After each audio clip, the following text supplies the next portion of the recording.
Возможно, где-то далеко от Земли существует цивилизация, которая наблюдает за нашей планетой уже очень давно. Сначала они смотрят с обычным интересом исследователей. Молодая технологическая цивилизация, быстрый рост населения, развитие науки и появление государств. Все выглядит как типичный этап развития разумного вида. Искусство, красивые дома, исследования и открытие нового. Но проходят огромные отрезки времени, люди создают союзы и разрушают их, заключают миры и начинают новые войны. Изобретают машины, которые облегчают жизнь, а затем используют те же технологии для уничтожения друг друга. Политические системы меняются, идеологии появляются и исчезают, экономики растут и рушатся. Империи, которые кажутся вечными, внезапно растворяются. Новые государства возникают на их месте и спустя время повторяют их участь. Через какое-то время у этих гипотетических наблюдателей может появиться довольно странный вывод. Если когда-нибудь в их инопланетную голову пришла идея захватить Землю, применить силу, строить планы вторжения, то теперь все это выглядит излишним. Не так ли? Добро пожаловать на канал Злой Космос. И сегодня он будет особенно тревожным. Насколько близко мы подошли к завершению цикла нашей цивилизации, и что может остаться после нас, если нынешняя эпоха войдет в историю как одна из самых разрушительных за последнюю 1000 лет. Людям свойственно считать свою эпоху особенной. Возможно, и вы тоже так думаете. Почти в любое время звучат похожие слова. Мир становится нестабильным. Привычный порядок рушится. Человечество подходит к опасной границе. Сегодня такие разговоры слышны особенно часто. Технологии меняются быстрее, чем появляются правила их применения. Государства конкурируют за ресурсы и влияние. Экономики стран связаны настолько тесно, что кризис в одном регионе быстро ощущается на другом конце планеты. При этом на Земле остается оружие, способное уничтожить города за считанные минуты. Поэтому возникает ощущение, что цивилизация подошла к поворотному моменту. Будущее выглядит неопределенным, а сама история словно ускоряет ход. Но если открыть хроники прошлых веков, обнаруживается интересная деталь. Люди нередко чувствовали то же самое и раньше, хотя современному наблюдателю может казаться, что нынешняя ситуация выглядит гораздо хуже. В последние столетия Римской империи образованные жители писали о том, что мир меняется слишком быстро. Торговые пути становятся небезопасными, границы испытывают давление, а экономика работает все менее устойчиво. Для современников это выглядело как постепенное разрушение привычного порядка. Они не знали, что живут в одном из последних столетий античной цивилизации, но нестабильность ощущали очень ясно. Позже похожая атмосфера возникла в Европе во время религиозных войн. Континент оказался расколот на враждующие лагеря. Армии проходили через города и деревни, целые регионы опустошались. Для людей того времени происходящее выглядело как распад мира, который существовал веками. Многие были уверены, что прежняя цивилизация уже не восстановится. В начале 20 века ситуация повторилась. Первая мировая война уничтожила несколько империй, казавшихся почти вечными. Вторая мировая война принесла разрушения, масштаб которой раньше трудно было представить. Для поколения, пережившего эти события, будущее выглядело крайне неопределенным. История редко движется плавно, чаще она развивается волнами. Сначала начинается фаза роста. Население увеличивается, экономика развивается, города расширяются. Люди осваивают новые территории, строят дороги и порты, находят новые источники энергии, развивают медицину и технологии. Возникает уверенность, что завтрашний день окажется богаче и устойчивее сегодняшнего. Но со временем появляются серьезные проблемы. Иногда это экономические кризисы. Иногда борьба за власть внутри правящих элит. Иногда борьба за власть внутри правящих групп. Иногда давление со стороны соседних государств. В некоторых случаях добавляются природные факторы. катастрофы, изменения климата, неурожай или эпидемии. Когда несколько таких факторов совпадает, общество постепенно входит в период нестабильности. Похожие процессы можно увидеть почти во всех крупных государствах прошлого. Древний Рим переживал периоды стремительного расширения, за которыми следовали годы внутренних конфликтов и реформ. История Китая состоит из длинной цепочки династий.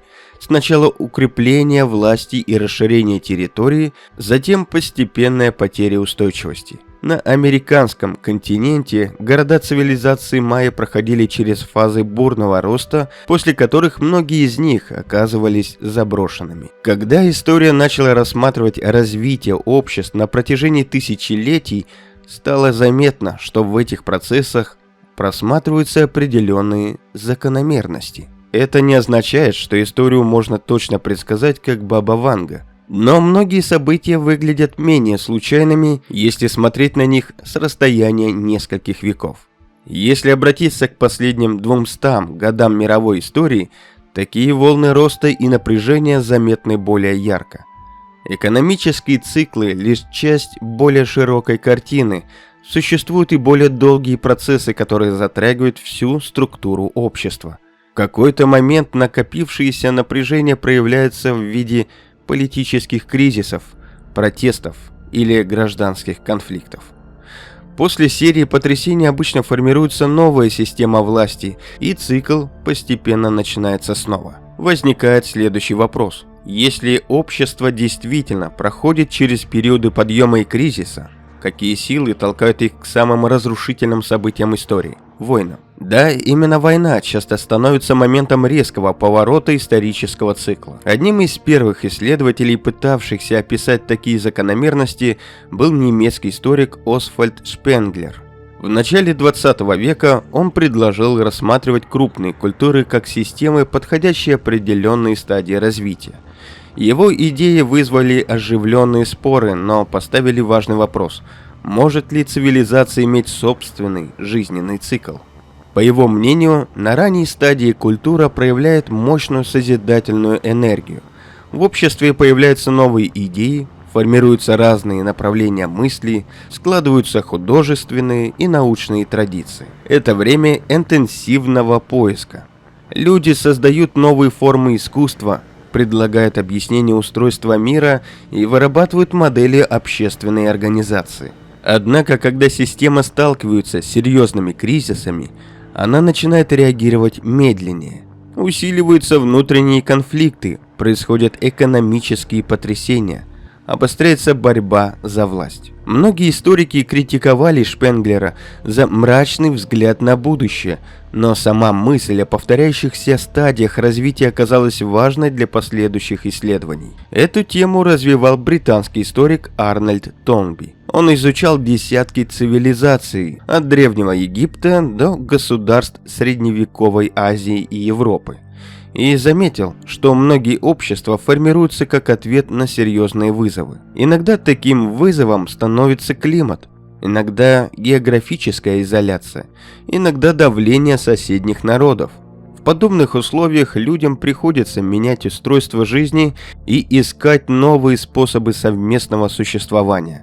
Пока общество успешно отвечает на вызовы, оно развивается. Со временем эта способность может ослабевать, и совсем скоро некоторые правящие группы начинают больше заботиться о сохранении собственной позиции, чем о поиске новых решений для своего народа. Когда возникает серьезная проблема, экономический кризис, внешняя угроза или экологическая катастрофа, система реагирует уже не так эффективно, как раньше. В такие периоды государства могут входить в глубокие потрясения. Позднее похожие закономерности стали замечать и экономисты. При изучении мировой экономики за последние 2 столетия обнаружились чередование периодов быстрого роста и долгие фаз напряжения.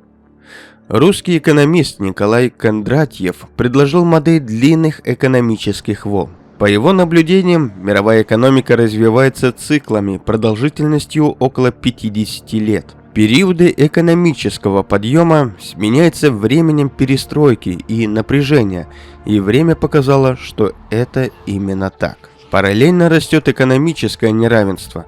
Люди со средним доходом все чаще сталкиваются с трудностями. Стоимость жилья, продуктов и услуг растет быстрее доходов. Малые бизнесы закрываются из-за огромных налогов и отсутствия возможностей как-то развиваться. Все больше людей понимают, что социальные лифты работают медленнее, чем раньше, а оторванные от реальности власти заботят абсолютно другие вещи. Так недовольство накапливается, а напряжение усиливается. И при этом, заметьте, число сверхбогатых в таких странах продолжает увеличиваться, и новые фамилии регулярно пополняются в списках журнала Forbes. Такие периоды могут продолжаться довольно долго. Со временем общество нередко входит в период повышенной нестабильности. В истории это проявилось в виде политических кризисов, восстаний и гражданских конфликтов. После серий потрясений обычно формируется новая система власти, и ситуация постепенно стабилизируется. Со временем подобные циклы могут повториться снова. Но существует фактор, который часто становится точкой перелома этих процессов – война.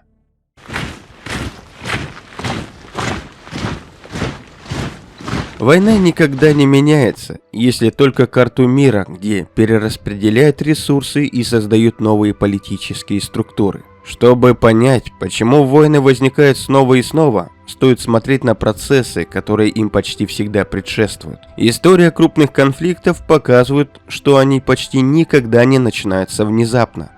Обычно перед ними проходит длительный период – переговоры, давление, угрозы и постепенное обострение. В это время накапливается совокупность факторов. Борьба за влияние и контроль над территориями, попытки влиять на политический курс других стран, военные расчеты, связанные с географией и базами, экономические интересы, включая ресурсы, а также идеологические установки, которые транслируются на уровне руководства. Такие процессы могут развиваться десятилетиями и долго оставаться малозаметными, пока система не начинает давать серьезные сбои. Но важно другое. Выгоду в подобных конфликтах получают не только те, кто начинает войну, но и отдельные группы элит по обе стороны. Современная война открывает крупные финансовые потоки, рост военных заказов, доступ к ресурсам, передел собственности и территорий. Одновременно усиливается и криминал, расширяются нелегальные рынки, растет оборот оружия и серые схемы вокруг людей и логистики. На этой почве быстро формируются интересы политических и экономических элит из других стран. Большая часть общества о таких механизмах почти ничего не знает и видит лишь вершину айсберга, то есть сам конфликт и его последствия. Информационная картина при этом во многом формируется средствами массовой информации, ведь СМИ – это мощная машина, управляющая миллионами. Поэтому люди чаще сталкиваются с упрощенной версией происходящего, и, конечно, делается это намеренно. В результате усиливается предубеждение, растет национализм и возникает почти безусловная вера в официальные в кавычках объяснения происходящего. А чтобы не возникало другого мнения, достаточно запретить альтернативные ресурсы, ведь так людьми проще управлять и контролировать. Все знают, что нет времени тяжелее войны, но тогда возникает вопрос, почему это происходит снова и снова. Иногда в качестве причины называют рост населения. Звучит логично, но здесь важно не упрощать. Когда экономика расширяется и уровень жизни повышается, на определенном этапе численность людей действительно растет. Города увеличиваются, сельское хозяйство дает больше пищи, медицина снижает смертность. Через несколько поколений людей становится заметно больше, чем раньше. Сначала это выглядит как признак развития. Но вместе с ростом населения растут и потребности. Больше людей претендуют на хорошее жилье, работу, доход, образование и социальную поддержку. Если государство не справляется с этим давлением, усиливается внутреннее напряжение и снижается управляемость. Но именно здесь возникает ошибка. Это давление само по себе не ведет к войне и не является ее причиной. Важно понимать, войны не начинаются как способ сократить население или избавиться от недовольных. Для государства люди – это ресурс, рабочая сила, армия и налоговая база. Потеря населения ослабляет страну, а не решает ее проблемы. Значит, война начинается совсем по другой причине. И когда она начинается, в наше время это часто сопровождается формальными поводами, например, миротворческой риторикой, демонстрацией силы или открытой враждебностью, решение принимается как расчет. Политическое руководство и часть элит оценивают, даст ли контроль над ресурсами, торговыми путями, территориями или стратегическими позициями преимущества, способное перевесить риски и потери. В этой логике ставка делается на влияние и контроль, а потеря населения рассматривается как издержки, а не как цель. Поэтому после войн или во время государства часто как раз стимулируют рождаемость или делают миграцию из соседних стран более легкой и доступной. Причина простая. Экономика и армия ослабевают, и власти пытаются восстановить численность населения. После мировых войн во многих странах начался период повышенной рождаемости. Государства поощряли семьи заводить детей, потому что им нужно было восстановить демографию и экономику. Другой фактор связан с технологическими изменениями. Новые технологии могут резко изменить баланс сил между государствами. Появление пороха изменило характер средневековых войн. Индустриальная революция превратила армии в огромные механизированные системы. Железные дороги позволили перемещать войска на 1000 километров за считанные дни, а грузовые самолеты за считанные часы. Каждый такой технологический скачок создает период нестабильности. Государства, которые быстрее осваивают новые технологии, получают серьезные преимущества. Другие пытаются догнать их, ускоряя вооружение и перестраивая экономику. В результате напряжение между странами постепенно растет. К началу 20 века этот процесс достиг особенно опасной стадии. Европейские державы обладали мощной промышленностью, огромными армиями и сложной системой союзов.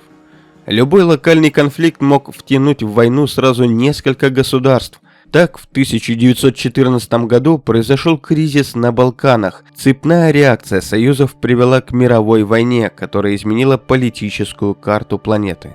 Но войны возникают не только из-за внешнего соперничества. Внутренние процессы внутри государств также играют важную роль. Когда социальное напряжение становится слишком высоким, правящие группы иногда начинают искать выход во внешнем конфликте. Война может восприниматься как способ объединить общество перед лицом внешнего врага. Чаще всего такой хладнокровный расчет оказывается катастрофической ошибкой для такого поколения. История знает немало случаев, когда войны начинались с уверенностью, что они будут короткими и ограниченными. Но после первых столкновений конфликт быстро выходил из-под контроля. Экономика переводилась на военные рельсы, армии росли, а страна погружалась в нищету. В определенные моменты судьба миллионов людей могла зависеть от решений нескольких обезумевших от власти людей. Деньги, связи и влияние становились зеленым флагом почти везде для таких людей, а любые преступления сходили с рук. Средневековая история Евразии знает пример, когда один правитель сумел изменить судьбу огромного континента. В начале 13 века на восточных степях возникла сила, которая за несколько десятилетий создала крупнейшую сухопутную империю в истории. Армии Чингисхана прошли от Китая до Восточной Европы, разрушая города и государства, которые существовали столетиями. Эти завоевания радикально изменили политическую карту Евразии. Многие государства исчезли, другие были вынуждены полностью перестроить свою систему управления и обороны.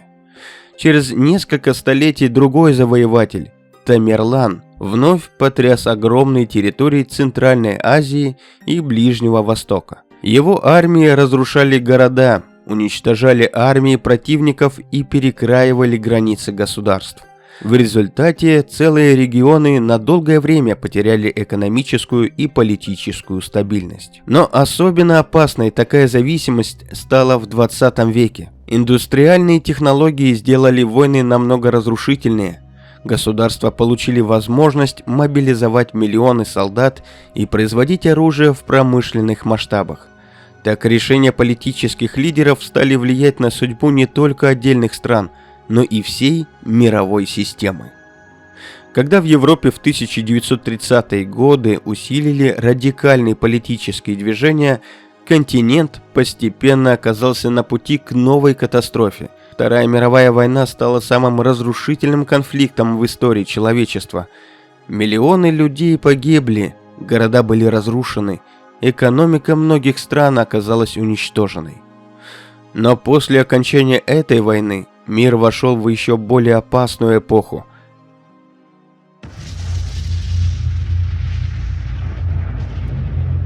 В середине 20 века человечество создало оружие, которое могло уничтожить цивилизацию. Люди на планете Земля создали ядерные бомбы, которые обладали мощностью, несравнимой с любыми предыдущими видами оружия. Несколько десятков таких взрывов могли уничтожить крупнейшие города планеты.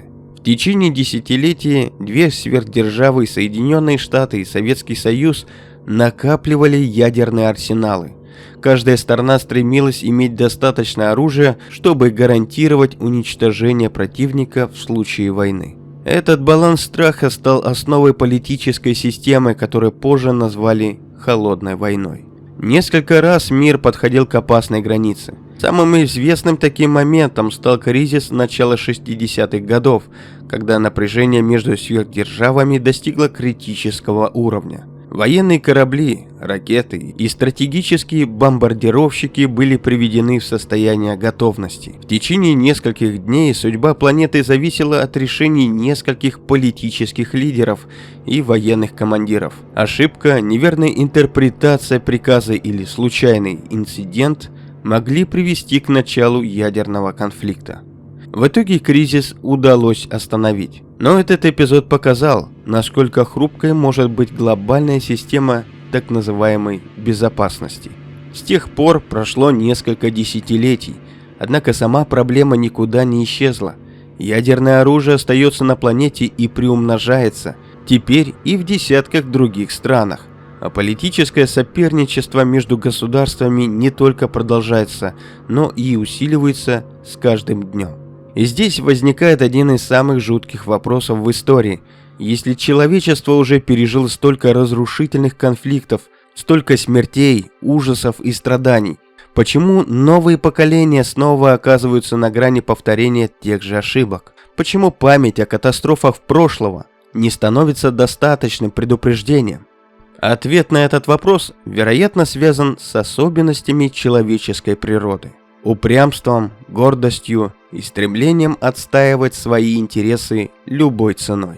Поэтому исторические циклы войн снова и снова возвращаются. Люди сами постепенно создают условия, при которых старые сценарии начинают повторяться. Историческая память общества удивительно коротка. Человек помнит события собственной жизни и рассказы родителей, иногда истории предков. Но если смотреть в масштабе цивилизации, это всего лишь очень небольшой отрезок времени. Люди, пережившие разрушенные города, утрату близких и годы экономического упадка, хорошо понимают цену политических решений. Для них война не абстрактное слово из учебника, а личный опыт. Поэтому такие поколения обычно стараются избегать резких шагов и поддерживать стабильность. Но проходит несколько десятилетий, и ситуация постепенно меняется.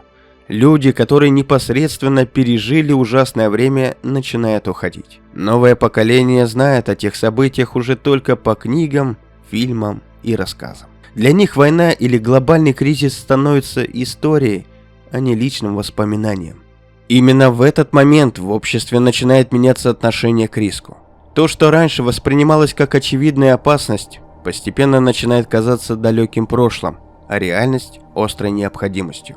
Политические решения все чаще принимают люди, которые сами не сталкивались и никогда не столкнутся с последствиями крупных конфликтов и нередко думают лишь о собственных амбициях. И происходящее сегодня служит этому наглядным примером. Начало с 2020 года стало временем заметного роста вооруженных конфликтов. Исследовательские центры, которые систематически отслеживают войны и формы организованного насилия, фиксируют показатели, близкие к историческим максимумам последних десятилетий. В 2020 году в мире было около 56 вооруженных конфликтов. В 2023 году уже 57 конфликтов. В 2024 году 60 конфликтов. В 2025 по этот год уровень стал еще выше, около 62 активных конфликта одновременно по всему миру. А пока я готовил этот материал, на карте начали проступать еще два возможных конфликта между Пакистаном и Афганистаном, а также между Китаем и Тайванем. Все это происходит буквально на наших глазах. И да, в это трудно поверить, но это самый высокий показатель с 1946 года. Фактически, со времени, когда учет подобных событий начали вести системно. А если учитывать не только войны между государствами, но и вооруженные столкновения внутри стран между правительствами, повстанцами, ополчениями и другими группами, число конфликтов значительно увеличивается. В разных формах организованного насилия одновременно участвуют десятки стран и сотни вооруженных группировок. На сегодняшний день около 92 государств оказываются вовлечены в войны за пределами собственных границ через военную помощь союзникам, участие войск, поставки оружия или поддержку различных сторон. Человеческие потери остаются высокими. В 2024 году в результате организационного насилия погибло около 160 тысяч человек. Это еще один из крупнейших показателей со времен геноцида в Руанде в 1994 года. Если учитывать все формы конфликтов, включая менее документированные столкновения и последствия боевых действий, некоторые аналитические оценки поднимают общее число смертей до более чем 200 тысяч человек в год. Но реальные потери, вероятно, выше. Многие случаи гибели людей в зонах боевых действий просто невозможно точно фиксировать. Война в секторе Газа, Ирана между Израилем, США и других вовлеченных стран. По состоянию на начало 2026 года в этом конфликте погибло более 75 тысяч человек, большинство из которых просто мирные жители, но считается, что погибших намного больше. Война России и Украины – это крупнейший вооруженный конфликт со времен Второй мировой войны. По оценкам различных источников, общее число погибших может достигать 500-600 тысяч человек, включая военных и гражданских. Гражданская война в Судане, конфликт в Мьянме и война в Эфиопии также входят в число самых кровопролитных конфликтов последних лет. Война в Эфиопии привела примерно к 600 тысячам смертей за несколько лет боевых действий. В результате на карте мира одновременно существует множество очагов вооруженного насилия, от локальных столкновений до крупных войн между государствами. На фоне этой картины возникает более широкий вопрос, выходящий далеко за рамки отдельных конфликтов. Что происходит с нашей цивилизацией? Куда движется человечество? 20 век стал временем огромных потрясений.